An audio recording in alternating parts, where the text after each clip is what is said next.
ברוך אתה אדוני, אלוהינו וגוי אבותינו, ואברהם אלוהי יצחק אלוהי יעקב, האל הגדול הגיבור והנורא, האל אלוהות, ועומד בחסדים טוב לכולי הכל, וזאת אחד להראות מביטות לפני בניהם, למען שמו ויעבר מלך עוזר מושיע ומגן, ברוך אתה אדוני, מגן אברהם, אתה גיבור למתן תכלי מצוות הרב מושיע,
Vous savez qu'on a coutume, vous m'entendez?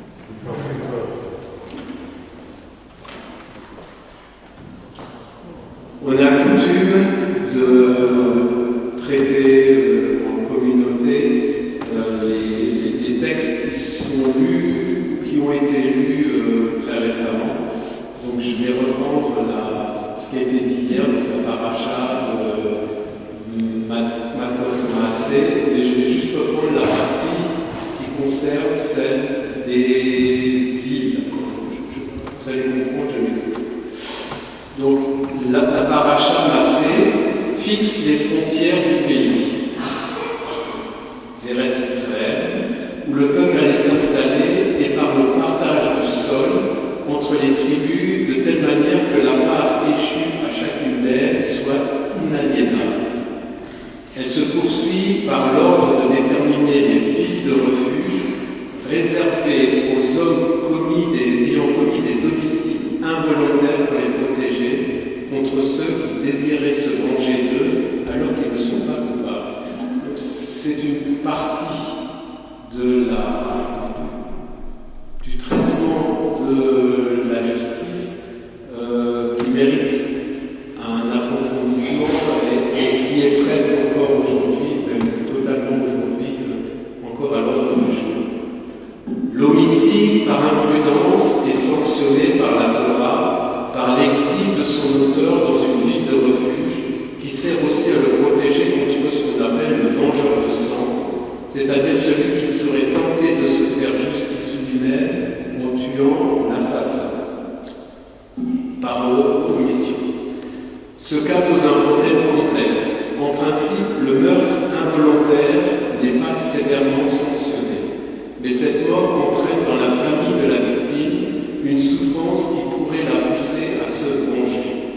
C'est pourquoi 6 villes de refuge ont été créées dans la Torah et régulièrement réparties dans le territoire du nord au sud. Certains commentateurs se posent la question de savoir pourquoi l'auteur de l'acte meurtrier ne peut retourner dans sa vie qu'à la mort du grand prêtre, le dirigeant du temple de Jérusalem, parce que le grand prêtre aurait dû prier pour qu'un tel crime ne se produise pas pendant son existence. Il y aurait donc une responsabilité de l'autorité qui n'assure pas la sécurité à ses citoyens. Elle n'est pas coupable, mais responsable. Quand une autre autorité prend le pouvoir, le meurtrier involontaire reprend sa place dans la cité. Alors il y a des commentateurs, un certain nombre de commentateurs, qui font un peu l'exégèse de ce texte. Donc il y en a un qui s'appelle Ibn Ezra, qui dans un esprit plus religieux que politique, écrit « La mort du grand prêtre apparaît comme une sorte d'expiation. Elle réveille les hommes à leur repentir et au pardon de leurs fautes et au manque de l'autorité responsable. Cela met l'accent sur la logique juridique et géographique de ces villes. Elles doivent être bien réparties pour être accessibles rapidement. Pour Ibn Ezra, la Torah cherche à imiter le rôle du Goël Adam, c'est-à-dire du vengeur de sang, pour que la société ne sombre pas dans la violence clanique. Maïmonide traite largement des lois relatives aux villes de refuge, précisant que le vengeur de sang n'a le droit de tuer le meurtrier involontaire que s'il est hors de la ville de refuge, que les villes doivent être accessibles en tout temps, avec des routes bien entretenues. Il souligne le but pédagogique, suivant limiter la vengeance et encourager la justice structurée. Pour Nachmanide, la création des villes de refuge sert à éviter l'escalade de la violence tout en respectant la douleur de la famille endeuillée. Il souligne l'équilibre entre justice, compassion et ordre social. Sforno, qui est un penseur du 15e, 16e siècle, explique que la ville de refuge est non seulement une protection physique, mais aussi une occasion de repentir spirituel. Il insiste sur le fait que la société ne peut tolérer que chacun se fasse justice soi-même et les villes sont une barrière contre la vengeance sauvage. Le Malbise lit cette institution dans une optique psychologique. Il note que le meurtrier involontaire doit être mis à l'écart non pour être puni, mais pour apaiser la douleur de la famille. Il insiste aussi sur l'idée que le système judiciaire doit prendre la place des impulsions naturelles de vengeance.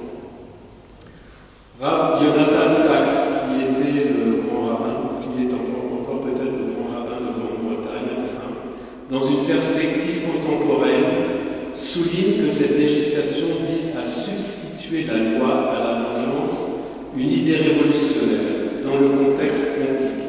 Il compare les villes de refuge à l'état de droit moderne, où les passions privées sont soumises à des institutions impartiales. Dans ses enseignements profondément ancrés dans la tradition juive, mais toujours tournés vers l'universel, il commente la notion des villes de refuge avec une sensibilité éthique et spirituelle marquante.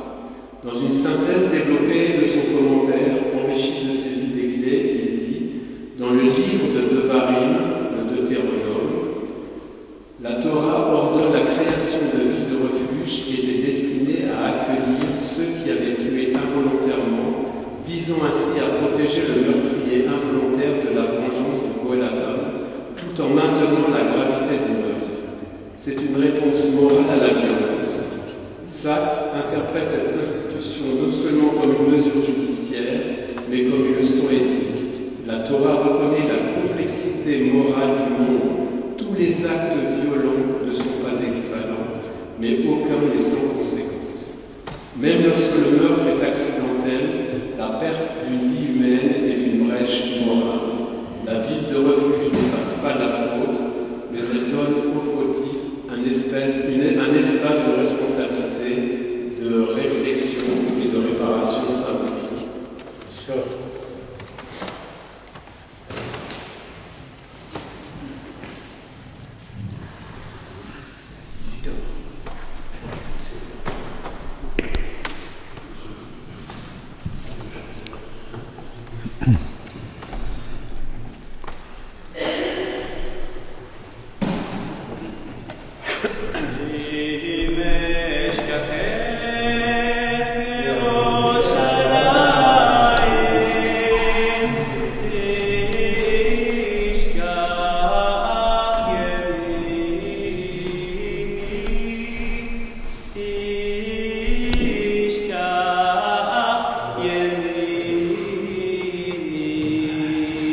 Nous sommes réunis aujourd'hui pour célébrer le 14 juillet, symbole de liberté, d'égalité et de fraternité. Ces valeurs universelles ont permis à notre communauté de s'épanouir et participer pleinement à la vie de la nation. Cette fête est l'occasion de renouveler notre engagement envers la République en défendant la liberté, la conscience et en favorisant le respect mutuel. En ce jour, pensons à celles et ceux qui subissent l'injustice et affirmons notre volonté de construire notre société plus juste et solidaire. Joyeux 14 juillet à tous, dans la paix et la fraternité. Vive la République, vive la France.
Ô Seigneur, notre Créateur et notre Libérateur. Amen.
cérémonie, ce micro là, il faut quand même que je... On n'entend rien. Non, je sais qu'on n'entend rien. J'ai un problème que je n'ai pas réglé. Bon, on va le faire sans, ça arrive. Et tout ceci technique. Vous êtes tous invités au verre de l'amitié qui vous sera servi dehors. Voilà. Merci à vous d'être venus.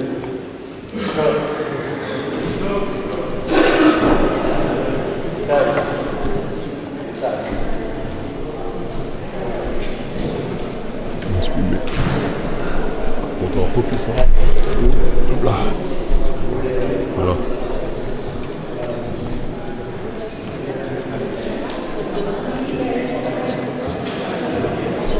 Les amis, je suis avec Idaï Cohen.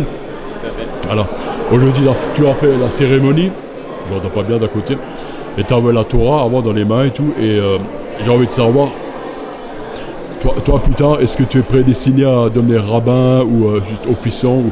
Explique-moi un peu. Alors, moi, je sais pas, c'est un métier, disons de côté, c'est plutôt un plaisir. Ouais. Aujourd'hui, les cantors, ce qu'on appelle professionnellement, c'est le métier de cantor. Ouais.